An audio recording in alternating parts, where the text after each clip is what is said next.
Today's daf we're going to be learning is Chullin, Daf Yutet. Today's daf is sponsored by Jonathan, Kobe, Noam, Meital, and Aryeh in honor of Orna Siegel on completion of her doctorate in Jewish education. Your mission to uplift Jewish education through research, leadership, and Jewish learning is an inspiration to us every day. Today's daf is sponsored for Refuah Shlema for Leah Maritza Bat Rezol, Sarah Cohen, my sister-in-law, who is having a liver transplant today. So everyone can feel free to add her to your tefillot. Okay, we're going to get started.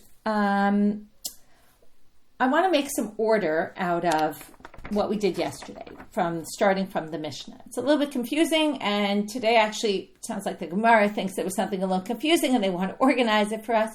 So they're going to point out something that is very, very important that we were confused by at the end of yesterday's daf. Or maybe you were, maybe you weren't, but we'll talk about it right now. The Mishnah talked about I'm just going to read the words of the Mishnah because today we're going to see that maybe the way we understood the Mishnah will be possibly understood differently. Okay, so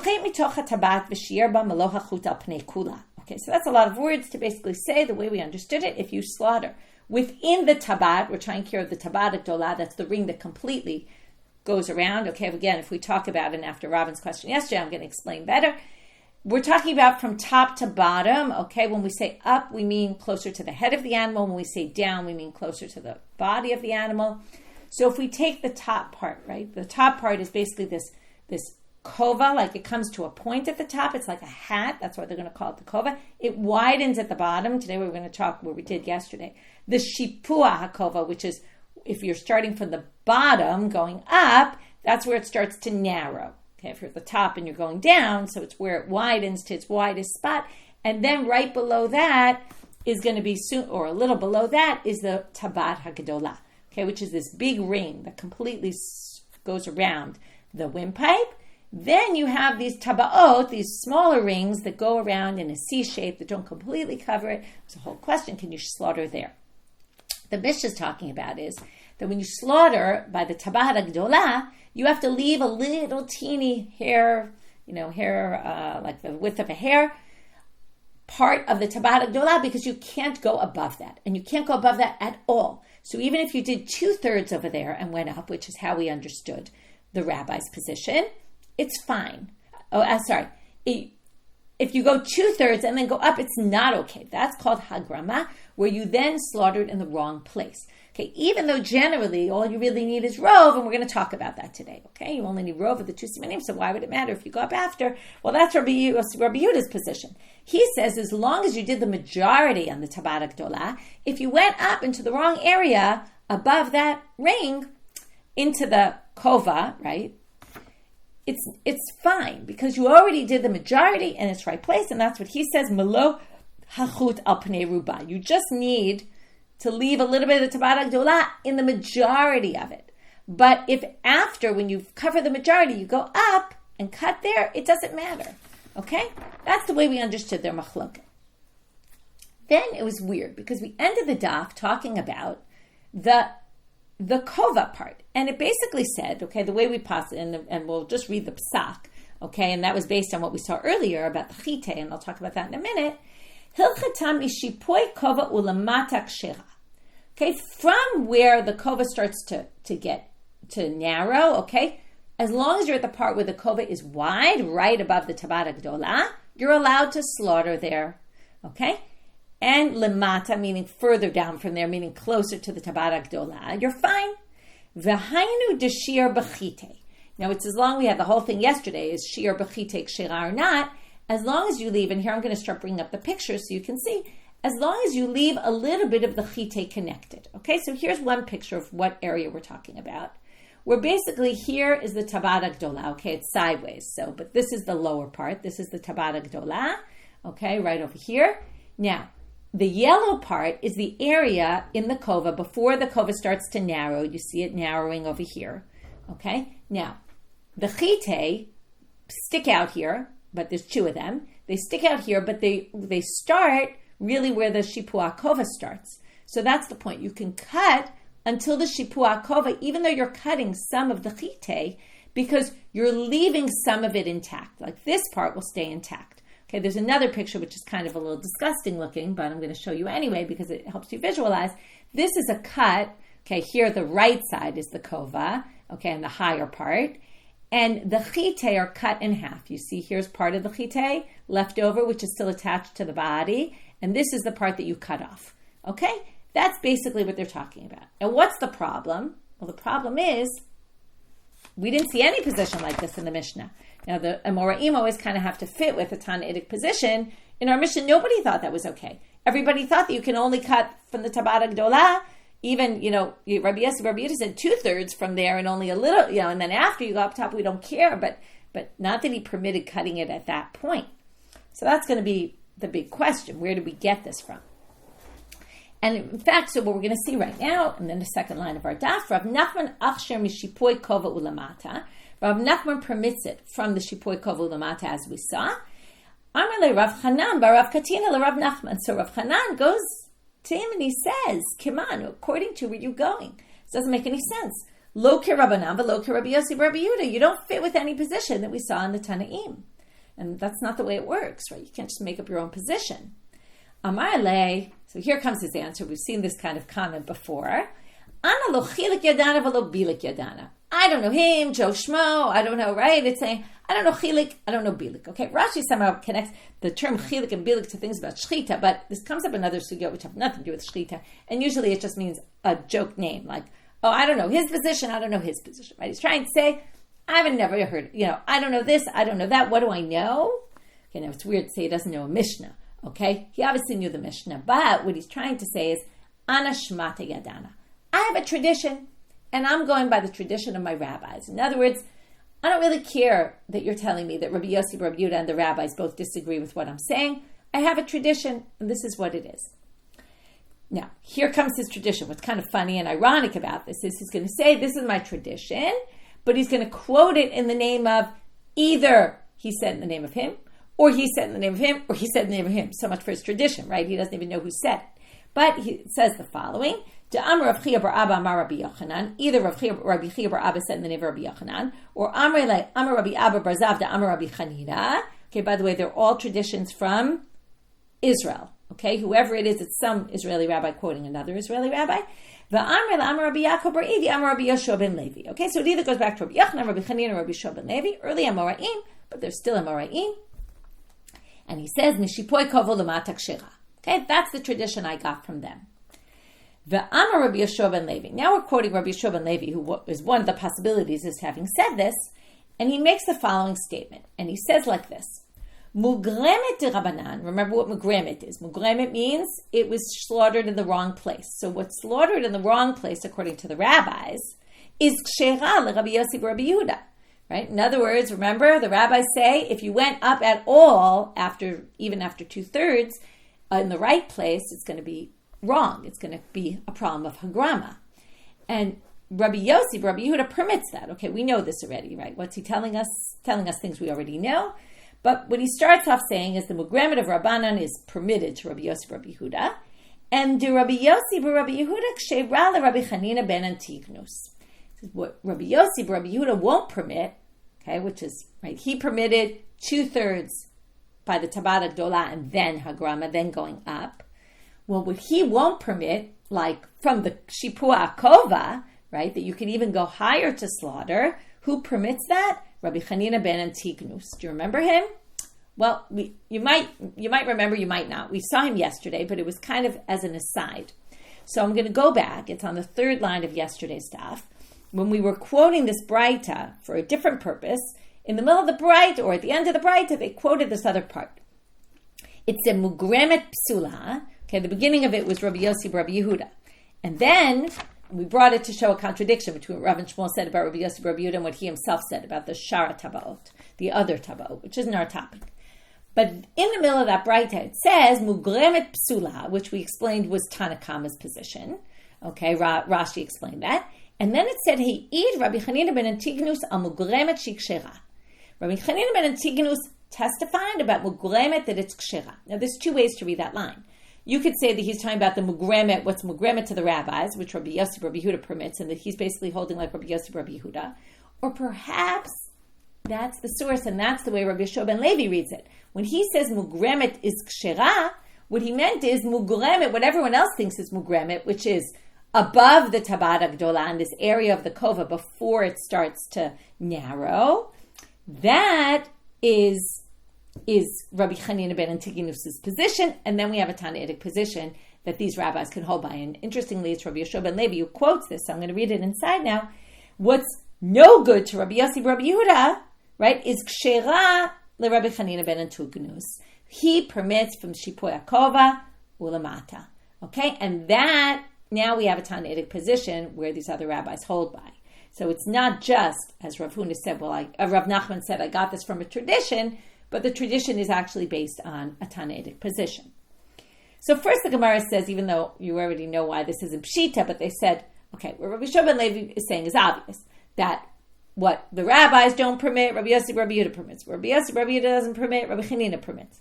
So they say Pshita, it's obvious. Well, they say no, because Ma'u Detema, and this is what I already told you, it was a little unclear what Rabbi Chanina said. So you might have thought that Rabbi Chanina ben Antignus adirabanan kai. Maybe when they said mugremet is kshera, they meant the mugremet of the rabbis, meaning they agree completely with Rabbi Yossi, Rabbi Yehuda, and they don't go farther.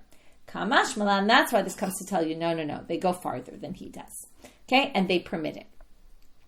Okay, so now this position so now they're going to say one more question here, and then we'll summarize. Ve'ema hafinami. Maybe he really does agree completely with Rabbi Yossi, Rabbi Yehuda. Well, im kain, they say, no. The language doesn't match that, and you can be convinced by this or not convinced by it, but they try to prove it from the language. Because what does it say there? It says, the rabbi said, mugremet psula, going back to the Brighton Yuchet Amud Bet at the top. Then it says, He'id, Rabbi Chanina ben Antignus, he testified about this mugremet that it's kshiva. But it doesn't say, He'id aleha. If it had said, that's what they're going to say here, im kain He'id aleha mebayale. It should have said that Rabbi Chanina and Antignus testified about the mugremet that the rabbis disqualified. And the fact that they don't say that must mean that they go even farther. Okay, V'hilchataki Rabbi Chanina ben Antignus. Now they tell us the halachas like Rabbi Chanina ben Antignus to kai Rav Nachman kavatei, because Rav Nachman holds like him, and therefore we hold like Rav Nachman. Okay, so now to summarize the what we had until now, we understood, and I'm going to very clearly state this because in a minute we're going to raise a difficulty with this, but we understood the machloka between the rabbis and Rabbi Yosef, Rabbi Yehuda is you start off doing your shchita, you do 2/3 in the right place. And the right place, according to them, is the Tabat Agdola, and then you veer upward. According to the rabbis, that's no good. According to Rabbi Yosef, Rabbi Yehuda, it's good. Rabbi Chanina ben Antignus says you can even go higher. You can do it until the Shipua Akova, and that is permitted. Okay? According to him, and we paskin like him, even though his opinion does not appear in the Mishnah, which is interesting. Now we're going to go and have two versions. Okay, we're going to have two versions within each version. We're going to have two versions. Okay, we're going to have two versions of this debate between Rav Huna and Rav Chisda, and then in is going to come Rav Yosef and maybe even Abaye, depending on which version.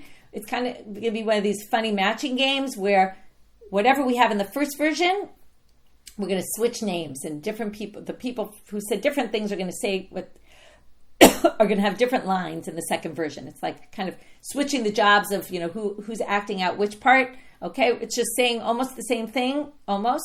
Okay, but different people are saying different things. Okay, we're switching out who said what. So the first thing you have to understand is that we're going to go back to the Mishnah, and we're going to say that maybe we didn't understand the Mishnah properly. So first, Rav Huna, in the first version, is going to explain the Mishnah exactly as we saw it until now. So we're going to start with that. One second. So Amar Rav Huna, Amar Rav Asi. The machloket between Tanakam and the rabbis. Again, I read this before on purpose, but maybe you should read it again, because you can see that the way we explain this machloket does not appear in words in the Mishnah at all. The fact that it was 2/3 here and then he did a grama, that doesn't say that anywhere. It just says, if you're shochet mitocha tabat and you leave a hair thing, you have to leave a hair's breadth all around the surface of the Tabat Agdola, which basically sounds like, okay, you can't veer above, because you have to leave a whole thing. And Rabbi Yosef says, as long as you leave Malachut, right, al panei ruban, the majority, then you can go up and cut. Okay, so that's why we understood the way we did. Comes Rav Huna Amar Rav Asi, machloket b'sheshachat shni shlish v'igrim shlish. Okay, that's what we said before, where you slaughtered 2/3 and then you went up, okay, into the wrong area. Rabbanan, now the question is, what's the basis of their machloket? Rabbanan savre kula shchita be'ina b'tabat gdola. So the rabbis say you have to do shchita completely in the tabat gdola. You can't veer. For Rabbi Yossi, Rabbi Yehuda savar rubo kikulo. And Rabbi Yosef, Rabbi Yehuda says something that we know to be the case in many, many halachot, which is the majority is fine. As long as you did the majority, it's all good. Aval. Now here comes the case we didn't talk about. The Rav Huna is going to say, okay, they don't argue in this case. And that's why we didn't discuss it. What if you did the opposite? Higrim shlish, you started above. Okay, we didn't talk about this yet.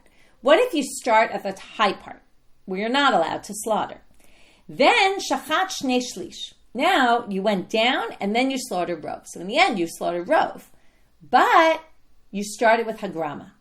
Okay, you started in the wrong place. Divra kol psula. Everyone agrees this is no good. Okay, why not? Because what's important? The important part is when the life left the animal. The assumption is at rov, at the majority, the life left the animal. So when the animal, we don't care what happens after the animal's dead. When you take the life out of the animal, which is at the majority, at that point you don't have rov shchita. You have half a grama, right? You're at 2/3. Okay, they call rov 2/3. They don't go by 51. So we're going to go with their 2/3.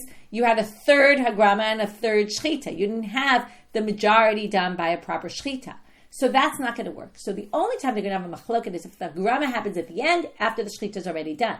But if the hagrama happens in the beginning, that's not going to work. Because when you get to that rov point, you don't have a really kosher shchita because you didn't cut rov of a siman. Okay? And it's, again, you did it in the wrong place. And then you took the life out of the animal before you even cut the majority of the siman. So that's clearly not going to work. However, that's Rav Huna's position. And that's the way we understood the Mishnah until now. Amarle Rav Chisda adraba. Rav Chisda starts arguing. He says, what do you mean? You could say the opposite. Lema mar ipcha. Okay? Adraba, lema mar ipcha, basically the same thing, right? On the contrary, you should say the opposite. Machloket b'shehi grim shlish v'shachat shnei shlish. Di Rabbi Yossi, Rabbi Yehuda savar midi dehava achetzi kaneh pagum. Now, you don't know this, but there's a sugya coming up, which talks about if your kaneh, your windpipe, was already half cut, and you come in and you cut it right past the half point. So now, you didn't do a rov shchita because most of it was already cut. All you did was a little bit more, and with that, you took out the life of the animal and you cut, now you say, rov of the siman is cut, and that works. So, Rabbi Yossi, Rabbi Yehuda is going to say, if you start in the wrong place and then continue cutting, but when you did you hit the half point, you're in the right location and you got it more than 50%, then you're good. Okay? Because in the end, you end up with a kaneh that's cut more than 50%. The Rabbanan will say, no, you can't learn it from that case. That doesn't work. And that's the machloket between them. Because hata makom shchita. Ha chalav makom shchita. When you come to this chetzi kaneh pagum, it's already half cut. And you just go a little bit more. You're in the right place of shchita. Where it was half cut was in the windpipe, the part that you're supposed to slaughter in. Here we're talking about that the first third was done in the wrong location.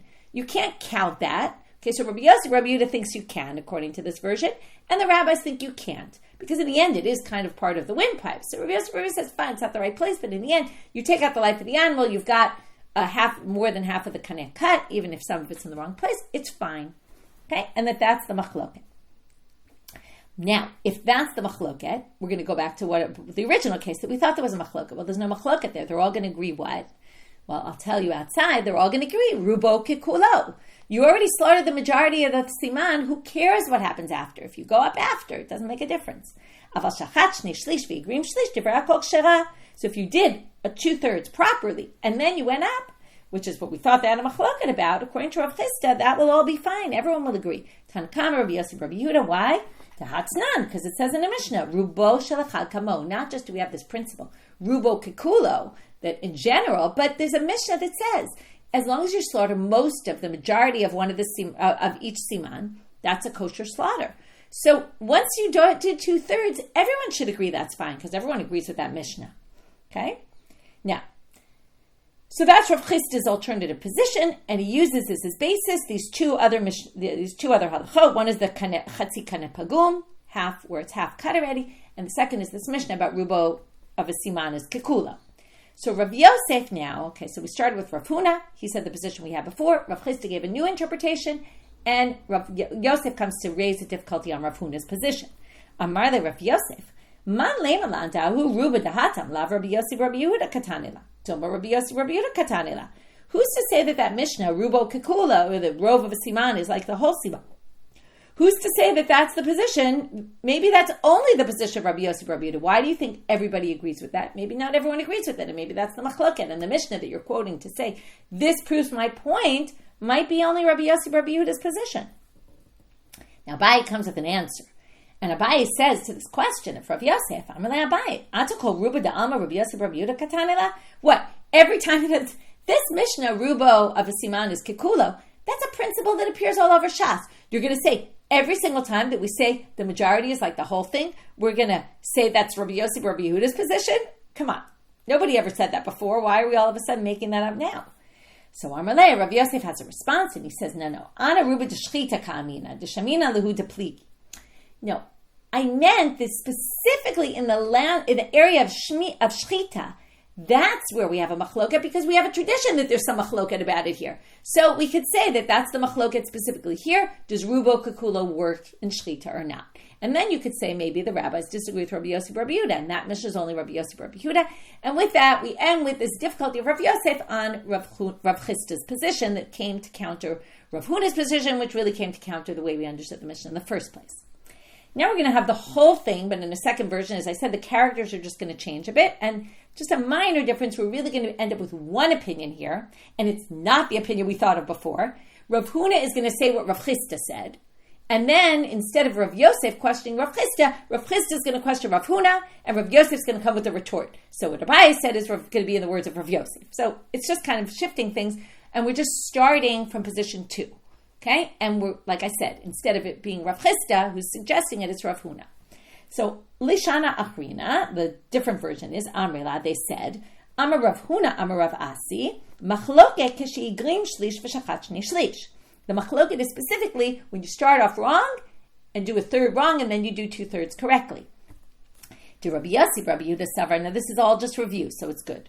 Okay, Rabbi Yossi, Rabbi Yehuda Savar midi d'hava chetzi kaneh pagum. It's just like half pagum. You did half already, and you're just finishing it. It's fine. You don't need a majority of the proper slaughter, because as long as it was already cut, right, it's fine. So likewise here, if you cut in the wrong place and then continued it would be fine.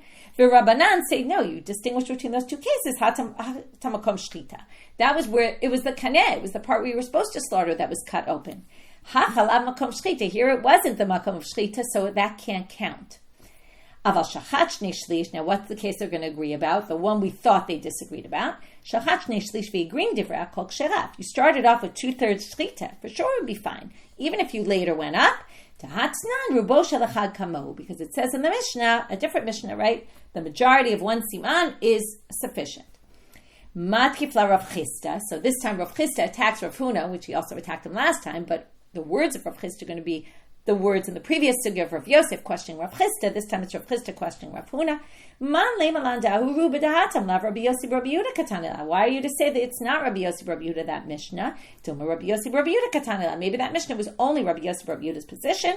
Amar le Rav Yosef. Rav Yosef now was the one giving the retort, as opposed to last time he was the one with the question. This is in the words of Abaye. Abaye is not going to appear in this sugya at all. We kind of knock him out. Amar le Rav Yosef. What every rov that we talk about in the Gemara or Mishnah we're going to say is Rabbi Yosef Rabbi Yehuda's position. No, I was only talking about Rav Shchita. Rav Chisda answers him, because I have a tradition that they have an argument about it. Okay, end of that sugya.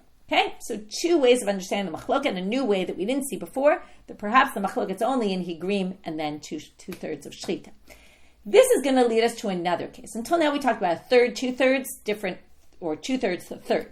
Now we're going to talk about a third, a third, a third. What if you do a zigzag? Okay, what if you start higrim shlish, v'shachat shlish, v'higrim shlish. Okay, and then we're going to do the reverse. What if you start in the wrong place, you do a third, then you go to the right place, you do a third, and then you go to the wrong place and you do a third. So this is zigzag. Rav Huna, now we're going to have a machloket this time, Rav Huna, Rav Yehuda. Rav Huna Amal, I lost my place. Rav Huna Amarav Kshera, Rav Yehuda Amarav Trefa. Okay, Rav Huna says in the name of Rav, this works. And Rav Yehuda says, no, it's a treifa. Now let's just think about the difference in approach. We're going to see it right now. Rav Huna amar Rav Kshera, ki nafka chiyuta b'shchita kanafka. Now, Rav Yehuda cares about what? Rav Huna, cares about what? The moment that the life leaves the body, which we talked about before. Right? The moment the life leaves the body is at that half point. So if you did a third wrong, a third right, a third wrong, the middle third is what's important. It doesn't matter the 2/3 was wrong. All that matters is when the life leaves the animal. Because the life left the animal, when you're in the right location, you're good. Okay, this is similar to what we saw before about Rabbi Yossi, Rabbi Yehuda, according to that second interpretation. We don't care that you started with Hagrama, as long as you went to Shechita after the right place, and when the life left the animal, it was good, right? It was Shechita, then you're good.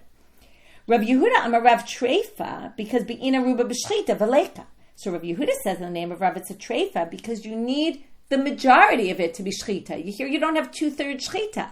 You have 1/3 shchita. The rest is hagrama. It's not going to work. So that's the question. Do we go by rove or do we go by the moment that the life leaves the animal, which is the midpoint? Okay, right? There's a difference between majority and midpoint because you could have majority good, but if the midpoint was wrong, and that's going to be the opposite case. We're going to do shchita, hagrama shchita. Okay, that's the next case. So that's right now. Shachat shlish, vigrim shlish, v'shachat shlish. So now you have rov shchita, but the moment the life left the animal, you're in the wrong place. You're at hagrama. Rav Yehuda amar Rav Kshera. So the positions are going to switch, obviously. Rav Yehuda amar Rav Kshera. Atu shayle Rav Huna amalu treifa. When they asked Rav Huna, he said it would probably be a treifa. Now there's a difference if you notice. In the first case, Rav Huna quoted Rav. This case, he didn't hear from Rav what Rav said. Okay, they're both quoting Rav all along, but in this case, Rav Huna just answers. And he says, it's a treifa because, again, if you go by the midpoint was hagrama. That's no good. He doesn't care that 2/3 was done properly. Shamar Rav Yehuda ikpib. When Rav Yehuda heard this, but Rav Huna answered, he got angry because he said the following. Amar, treifna umachshir machsharana charif. What, every time I say treifa, you say it's kosher, and every time I say kosher, you say it's treifa? What, are you just trying to be an adversarial? Argue with me? So, I'm a Rav Huna. Rav Huna hears Rav Yehuda's angry with him, and he takes back what he said. This is what we call, he loses confidence, okay? So maybe I was wrong about the second one. He says, Shapir kamakbid, you're right for being angry with me. Chada di'u shmi'alei minei de Rav, va'ana lo shmi'alei. He says, first of all, he heard it from Rav. I didn't hear anything from Rav about this one. So, he must have more on me because he's quoting Rav. Ve'od, and furthermore, he's right. Ha'ika ruba b'shchita. In the end, rove of it was slaughtered properly, so it should be fine. Amar le Rav Chisda. Now, in the previous sugya, Rav Chisda attacked Rav Huna. In this case, Rav Chisda is coming to support Rav Huna, and he says to him, why are you changing your mind so quickly? Lo tahadrabach, don't change your mind. Turning now to Abaye. De'im kem ifsadet lach lekamaita. If you change your mind about this one, that's going to affect the previous one. And the previous one, you had a tradition from Rav about it. So don't go changing your mind because hatam, now he's going to explain himself, even though it's kind of obvious. Hatam, my time a kamach shart. Why did you permit it in the earlier case where it was hagrama, shchita hagrama, 2/3 hagrama, but the midpoint was shchita? Because when the life left the animal, it was at the proper, you were doing the right thing. Hachanami, we should say the same logic, employ that logic to the second case, which is exactly what Rav Huna did originally. Hachanami ki nafka chiyuta b'hagrama kanafka. In the second case, you might have 2/3 shchita, but in the end, the life leaves the animal at the point of hagrama, and that's going to be a problem because you're not in the right place. Okay, so Rav Chisda tells him you should stick with your original position. Ikla Rav Nachman l'sura. Now we're going to have a situation where Rav Nachman comes to Surah, and he's asked the same question. Baumine, they asked him, shachat shlish, vigrim shlish, v'shachat shlish. The second case, the one that we're debating right now. Okay, so 2/3 of done was shchita, but a third, and the middle one was hagrama. Mahu, what's the halacha? To which his answer is, Amar lehu, lav hainu de Rabbi Lazar ben Menyumi, okay, which we haven't seen yet. Isn't this just like what Rabbi Lazar ben Menyumi says? And from him we're going to learn the answer. Okay, what does Rabbi Lazar bar Menyumi say? To Amar Rabbi Lazar bar Menyumi, shchita ha'asuya kemasrek kshera. Okay, this is the last picture we have for today. A shchita that's like a masrek, it's like a comb. Okay, what's a comb? It's a zigzag. That's the way they're going to view it. Okay, going down to the bottom picture. Here they do a zigzag on the animal. Okay, if you do a zigzag, up, down, up, down, up, down, Okay? Then, right, where you move where you're cutting in a different position. Now, isn't that shachat, higrim, shachat, right? Because shachat is down, then you go up for higrim. Sorry, I should use this. You go shachat, right? You start down there, you go up to a place where you're not supposed to be, you go down, you go up, right? Or it doesn't matter how many times you do it, but it would be a zigzag if you did it even just, a few times, like the up, down, down, whatever, starting down, going up, down. Okay? And what does he say? Rabbi ben Yumi says there's no problem to do a zigzag shchita.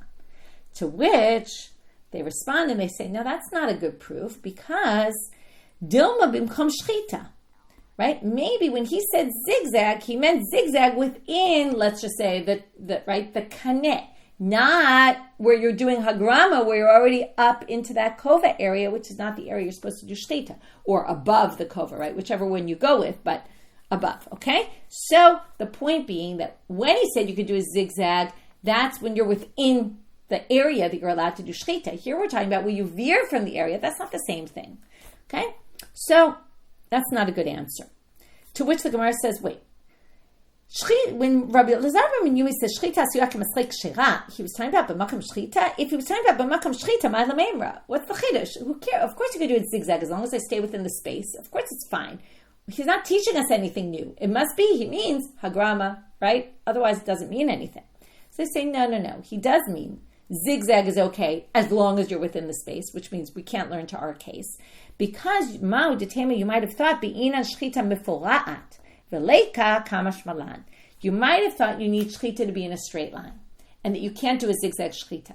Now, it's not just that he's suggesting this, but the Gemara is going to say on Daf Lamed that there's a machloket about this, and half the people say it has to be a shchita mifura'at, and you can't cut here, then cut somewhere else, and then cut somewhere else. You have to do one straight cut. So he's coming to say, I don't believe that you need a shchita mifura'at, in which case, again, this all means within the place of shchita, and it doesn't teach us anything about our case. Now we're going to have a story, okay? Even though it's not so much of a story, but there's a story about this psak, okay? And some questions that were going around. Yativ Rabbi Abba chorei de Rav Kahana ve'yativ Rav Kahana kamei de Rav Yehuda. Okay, so here are the characters. Rabbi Abba is a student of Rav Kahana, so he was at least in deference to him, so he was behind him. Rav Kahana was behind Rav Yehuda. That was the order of precedence. Rav Yehuda was the bigger rabbi. And Yativ v'ka'amar. And Rav Yehuda is sitting there and he says, Shachat shlish v'igrim. Sorry. Rav Kahana says to Rav Yehuda.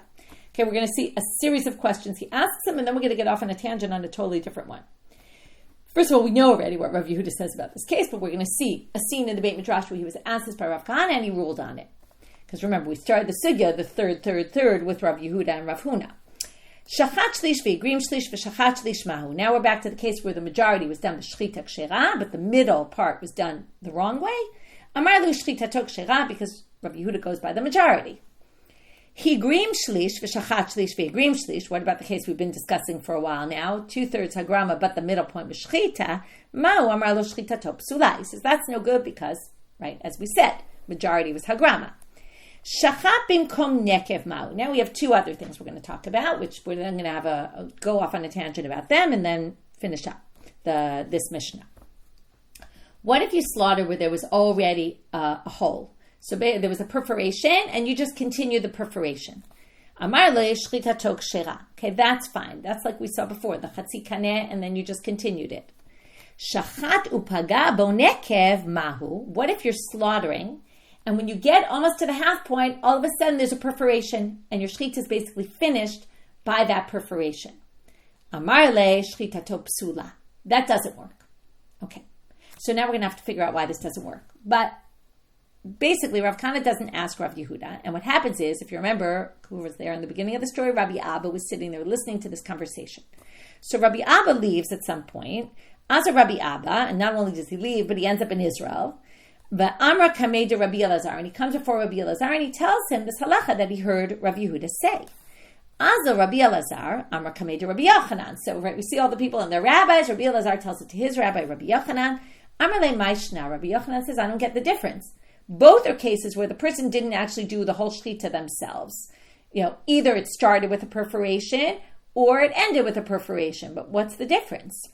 Amar le. So Rabbi Elazar comes up with a distinction, which we're going to see in a minute that Rabbi Yochanan really doesn't like. Okay, and we're actually going to end with the rejection of Rabbi Yochanan of this explanation, and we're not going to really end up with any explanation. Amarle shachat bimkom nekev nase kemisha. Now, what Rabbi Elazar is going to do is he's going to fill in. He's going to say a nekev, a perforation, is no different than someone who can't do a shechita, like a non-Jew, doing it. Okay, so what he's going to say is in both cases, I'm going to fill in done by a Gentile. Okay, so he says like this. If it started off perforated and then you finish the slaughter, it's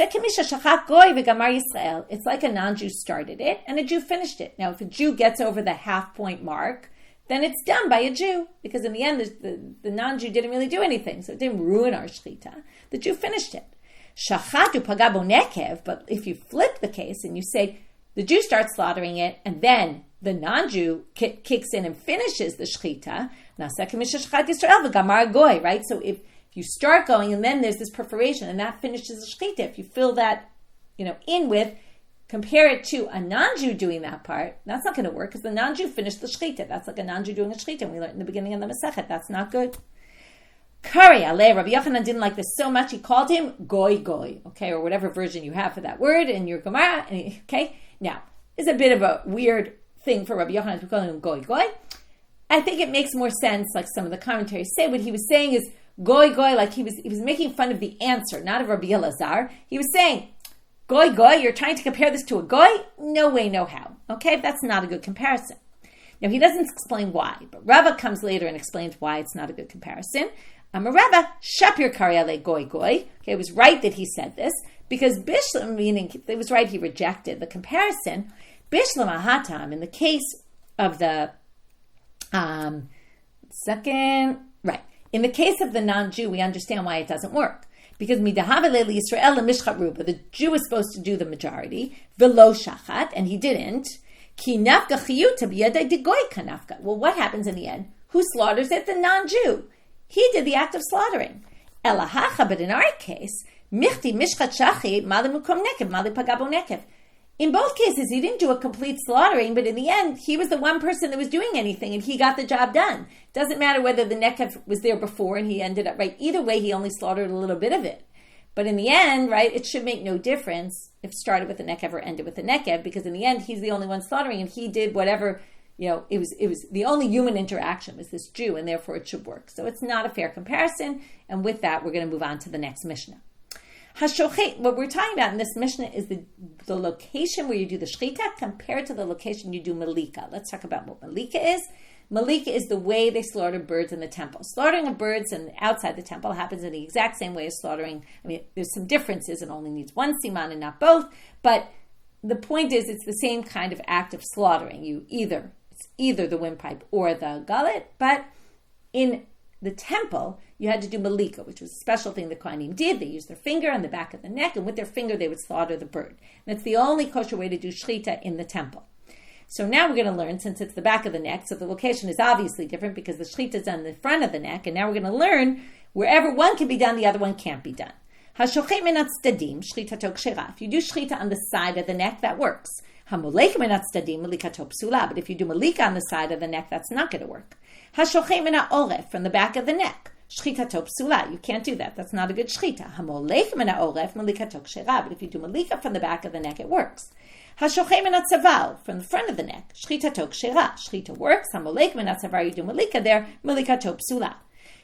Now here's the rule: shekol oref kasher the malika, v'kol tzavar kasher the shechita. The whole front of the neck is fine, and for shechita, and the whole back of the neck, the oref, what we're going to call the oref, we'll see in a minute what the oref is kasher the shechita. Nimtza, here's a classic summary line of a Mishnah. Nimtza kasher b'shechita pasul b'malika, kasher b'malika pasul b'shechita. These are right.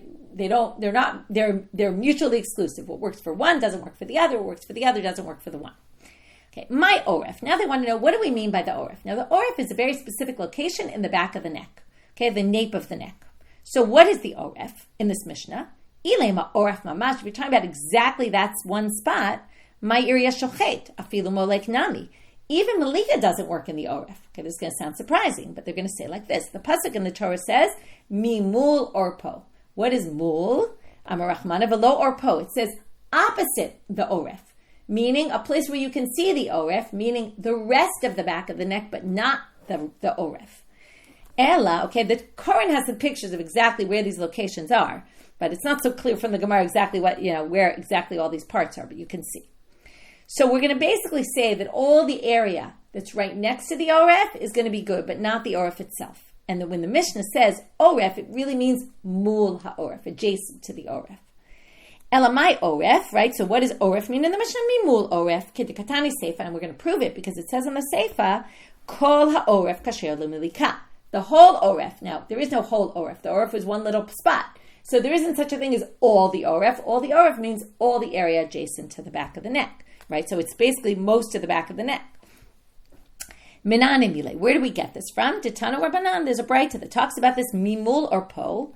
Mul haro'eh oref, right? Mul means it can see it. So that means in this case it's adjacent. V'cheinu omer v'hu yoshev mimuli. And then they bring a pasuk that shows you what mul is. And he's sitting opposite me. Okay? He can see me. Ve'omer ki panu alai oref v'lo panim. And then it says they turned their back of their neck to me and not their face. Okay, so my ve'omer, what does this last pasuk come to help you with? Well, v'chite ma'orech gufe lo yadana hecha. If you want to say, I don't know where the oref is, dineda mul didei hecha, so that we would know what's adjacent to the oref. Tashma ki panu alai oref v'lo panim, nichlal de oref lahade panim. So from there you learn the oref is the opposite of the face, which means it's in the back. Okay, that teaches you back. Then we get adjacent. Okay, and that's where we learn it. Amrei b'nei Rabbi Chia, the sons of Rabbi Chia said, mitzvah malika machzir simanim la'acholei oref umolek. Now there's a bit of a problem when you do malika because you have the mafreket, which is this bone in the back of the neck, the bone of the neck, and you have to break it to get to the simanim. Now, if you have to break it, you actually cause the animal to be a treifa before you actually do malika. So that seems like it's a problem.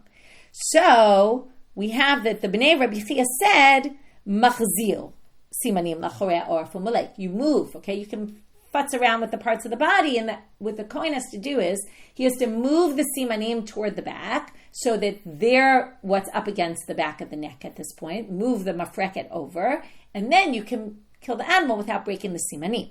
Now, there's two ways to understand when they said that. Ikeda amrei af machzil. Some people said that he said, even you can. You don't have to do that. Because the Torah said, do malika in the back of the neck, and obviously that neck bone is in the way. So obviously the Torah doesn't care. It's not called a treifa if you break that bone, because that's the way you're supposed to do malika. So if the Torah says it, you do it anyway, even though theoretically it makes the animal a treifa, the bird a treifa, but it won't in this case because the Torah said so. And then what it's telling you is, but if you want, you can move them over. It makes it a little easier. You don't have to break that bone. Some people say, no, you have to move it so that you don't break that bone. Now they're going to quote the Mishnah, and in tomorrow's daf we're going to see how they get from the Mishnah that it seems to be more likely that the Bnei Rabbi Chia said even machzir, and not that you have to. Okay? With that, we finish for today. We'll get back to that tomorrow. So, what we did today is we talked about the Shipua Kov and this third opinion, and then we showed that it actually has source in the Tanaitic position.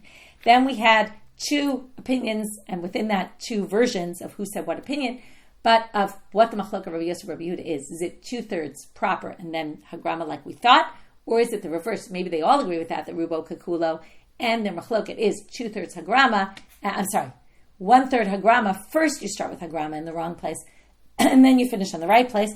And that put us in this whole discussion about, is the middle point, is that the most important, or is it the rove that's important? Because then we got from there to a third. We did two opposite cases with a third, whether your majority was hagrama, your majority was shchita. And we saw the machlok at Rav Yehuda and Rav Huna about that. And within that, we got into some other people discussing this. And from there, we got off on a tangent about the nekev and the hole, and whether the perforation was there before. The perforation was the end part that actually made the shchita work. And then we got to the location of malika versus the location for shchita. And with that, we finish for today. Wishing everyone a good day.